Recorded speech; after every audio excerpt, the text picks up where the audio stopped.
Hello YouTube and welcome back to another episode of The Zone TV Movie Entertainment. Okay, so first of all, happy May everybody. It's gonna be a very different video here because normally on a Sunday I would do the recap of the news of the week. But since it's May 1st and obviously coming up this Friday, we do have a little movie called Civil War coming out, Captain America Civil War. So I figure I'd take my opportunity and just talk about the original Captain America movie, Captain America, the First Avenger. Now, this was at the first phase, if you want to call it, of the Marvel Universe. And by the way, spoilers are going to be in this movie, so if you haven't seen Captain America, the First Avenger, little warning, just letting you know. So like I said, this is basically in the beginning of the first phase. This came right after Iron Man and of course the Incredible Hulk. And I will do an entire recap of every single Marvel movie up to Infinity War. Hopefully. Maybe even Doctor Strange. I don't know yet. Maybe. I'll decide. But yeah, this movie was directed by Joe Johnston, who also directed Jumanji, Jurassic Park 3, Stars. This movie stars Chris Evans, obviously, as Captain America. You have Hugo Weaving playing the Red Skull. Tommy Lee Jones is in this movie also. And, in this movie is basically an origin story, obviously. It tells us the story of how Captain America became Captain America. Basically, Steve Rogers, he was, this regular kid from Brooklyn who just wanted to, be a soldier and, defend this country like every American person who wants to do that, So, he wants to do it, and, this movie takes place in the 40s, 41, I believe, and, he was a very skinny guy, a lot of people pushed him over, they didn't give him the benefit of the doubt, they're like, oh, you can't make it here. He tried to get enlisted to the army.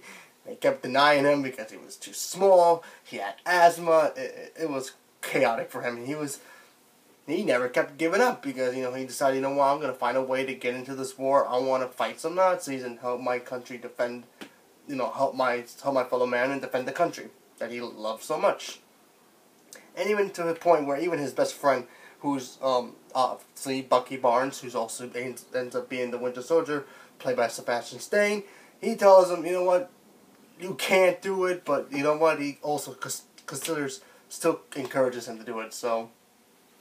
And as soon as he ends up getting involved into the war, kind of funny how he gets involved because he meets the scientist who comes out of nowhere and just tells him like, listen, there's a thing that can get you in, but you're gonna have to do something for me at the same time. So he signs a waiver and he gets him passed into the army and he goes into the army and even the soldiers he starts working with, even they start saying, he's just a pipsqueak. He's not going to be good for anything. But then they also realize that this kid has guts. And once they start saying that, then they realize, oh wait, maybe this kid can become a soldier or something. So the scientist who basically helped them out to get into the thing, he had a formula, if you want to call it. It's a formula. And it's basically a kind of a steroid thing where it increases the soldier's ability, strength, stamina, everything to become like maybe a super soldier. That's what they called it. So they tested it on him because he was more qualified than any other soldier. A lot of soldiers were bulked up already. They don't need that stuff. So they decided to test it on the little guy to see if it works. Maybe they can make millions of these guys. And what they did with Chris Evans was pretty cool. They actually CGI'd him to look skinny, so that way when he becomes the super soldier, he bulks up like how he is in real life, and it's awesome. This movie is very good for a lot of different reasons because honestly, Chris Evans at one time did play the Human Torch. If you remember those, Fantastic Four movies. The bad but somewhat good versions of the Fantastic Four movies, he was the Human Torch. And I personally liked him as the Human Torch, but honestly, now that he's Captain America, I cannot see anybody else playing Captain America, honestly, because he embodies what Captain America is supposed to stand for: truth, justice, and American way. I know that's a Superman thing, but I think he got it first because he's Captain America, obviously. Best soldier in the world, super strength, he's got everything. So when he finally gets the formula, he notices everything, and his body's completely different. He's got muscles, he can run fast, he doesn't get as easily as tired as he used to. His asthma's complete out the window now, so yeah, pretty much. And now, obviously, you have the war going on, and you think maybe it's going to be Hitler, but no, it's not. You have the Red Skull, who basically wants to control the world because he found this artifact, if I want to call it that. It's basically the Tesseract, or the Cosmic Cube, if you want to call it, really go into the Marvel term. One of the Infinity Stones, put it that way. He finds it, but doesn't really know what it is. He just knows its power.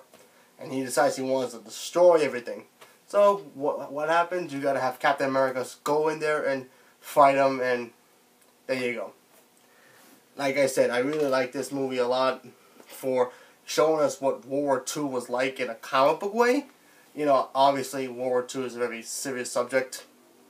If you watch the real war movies, it doesn't really do its justice. It does its close. Saving Private Ryan does its close. Does close to it, but, in this way, just showing us how a hero in a comic book world can save the world. So, that's what I also liked about it. And also, I think Hugo Weaving was great Red Skull. The only bad thing about it was the fact that they kind of got rid of him at the end of it. And we don't know if he's really dead, or he's somewhere in Asgard, or somewhere in deep space. We have no idea. Hopefully the Red Skull will eventually pop his head once again into the Marvel Universe, because a world without Captain America versus the Red Skull is like having the Joker and Batman not ever fighting each other in the DC Universe. It's like, you can't have that. Superman has Lex, Batman has Joker, and obviously Captain America has the Red Skull. They have to go together. You have to bring them back eventually, so I just hope it does. To me, Sebastian Stan was good as Bucky Barnes, but when I get to the Winter Soldier, and I'm going to do a review for that too, I'll tell you how I really liked him a lot. He grew on me a lot more. He was good in this movie, but you know what? This was more of the Captain America story, but it did set up really well to the Winter Soldier story, which will be in the second one. And yeah, that movie's phenomenal, but like I said, I'll talk about that in the next review. But yeah, everything in this movie I really enjoyed. If I really had any, besides the Red Skull problems, I don't know. I don't think I really have anything besides the Red Skull. Other than that, no. If I had to grade it now,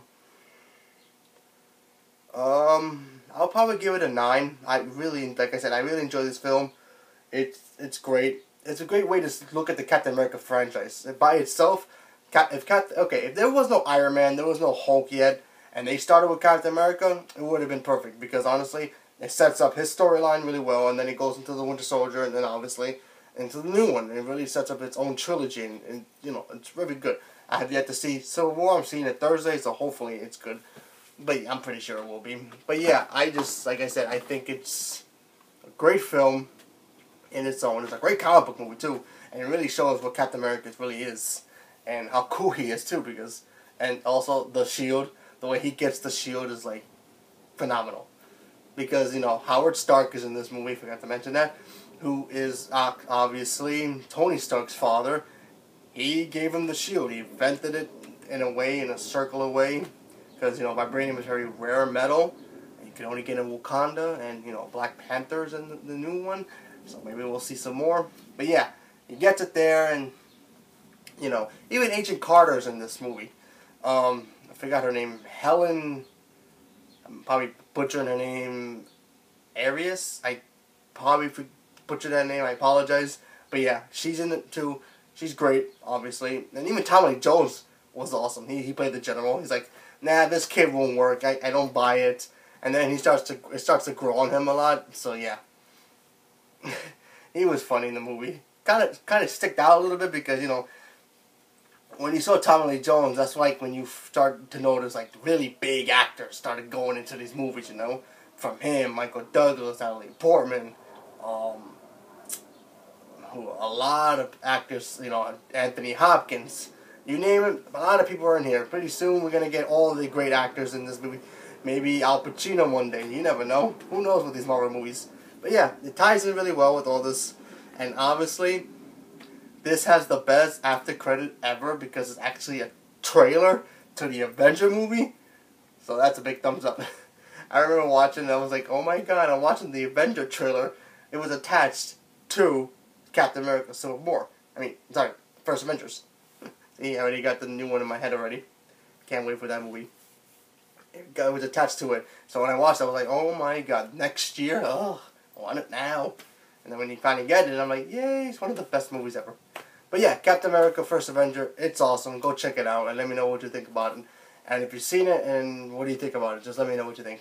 So, anyway, thank you very much, and stay tuned for my next one, which will be The Winter Soldier.